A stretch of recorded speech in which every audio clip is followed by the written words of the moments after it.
বর্তমানে আমি রয়েছি জলকদর খালের উপরে, জলকদর ব্রিজের উপরে।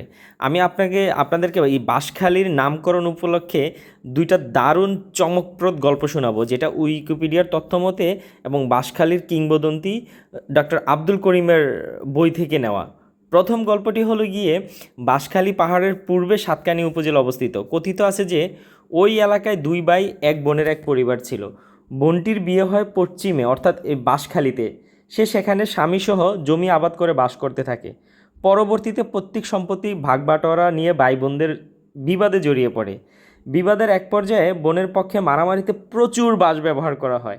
এক পর্যায়ে বাঁশঝাড়ে আর কোনো বাঁশ অবশিষ্ট না থাকায় বোনের পক্ষের লোকেরা বলতে থাকে বাঁশ সব শেষ করে দিল, অর্থাৎ বাঁশ কেটে খালি করে দিয়েছে। এইভাবে বাঁশ খালি বলতে বলতে বাঁশখালীর নামকরণ করা হয়েছে। দ্বিতীয়টি হলো গিয়ে, বাঁশখালীতে সোনাইছড়ি নামে একটি খাল আছে। পার্শ্ববর্তী চকরিয়া উপজেলা থেকে ব্যবসায়ীরা বাঁশ ক্রয় করে সোনাইছড়ি খালে জমা করত। পুরা খাল বাঁশের বেলায় ভর্তি হয়ে যেত, তারপর অন্যান্য খালে নিয়ে যেত। এর থেকেই নাম হয় বাঁশখালী। এবং এই দারুণ এবং আরও দুইটা নামকরণ রয়েছে, আসলে সেগুলো আর বলতে পারতেছি না। আমরা চলে যাব এখন সেই মালকাবানুর দিঘি এবং মসজিদের উদ্দেশ্যে। আমরা ফাইনালি সরল বাজার চলে আসছি, এবং এটাই সেই সরল বাজার যেটা মিয়ার বাজার থেকে আপনি চাইলেই সিএনজি এবং অটোযোগে চলে আসতে পারবেন মাত্র 10 থেকে 15 মিনিটের ভিতরে।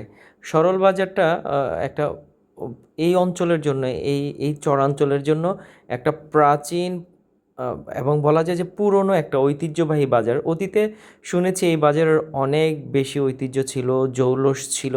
কালের পরিক্রমায় এই বাজারটা আসলে এখন একদম একটা নিস্তেজ, যেটা মানে বয়স্ক মানুষ হয়ে গেলে যেমন সে ঝিমিয়ে পড়ে, এরকমই একটা বাজার। তবুও এই পুরো সরলের এই পাশের অঞ্চলটা, যেটা চরাঞ্চল, সব মিলিয়ে এই বাজারটা সবচেয়ে বড় বাজার এবং পাইকারি বাজার। এখানে অনেক বড় বড় পাইকারি দোকানদার রয়েছে।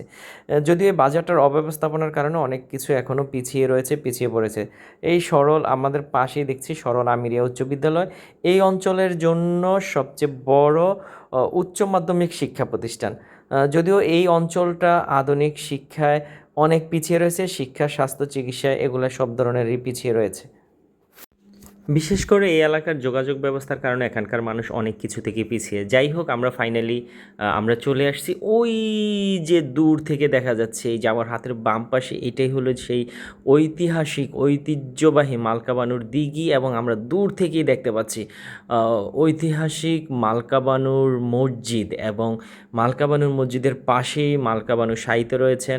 এবং আমরা ফাইনালি চলে আসছি মালকাবানুর মসজিদ এবং দিঘি দেখার জন্য। আসলে অনেক দিন যাবৎ যাব করে যাওয়া হচ্ছে না, এবং ফাইনালি আমরা চলে আসছি। এবং আমাদের সাথে ফাইনালি আমরা মালকাবানু মসজিদের মাঠে চলে আসছি, এবং নামার সাথে সাথে এক পরিচিত ভাইয়ের সাথে দেখা, তার সাথে কুশল বিনিময়, এবং নামার সাথে সাথে আশেপাশে অনেকগুলো বাচ্চারা দৌড়ে চলে আসছে আমাদের দেখ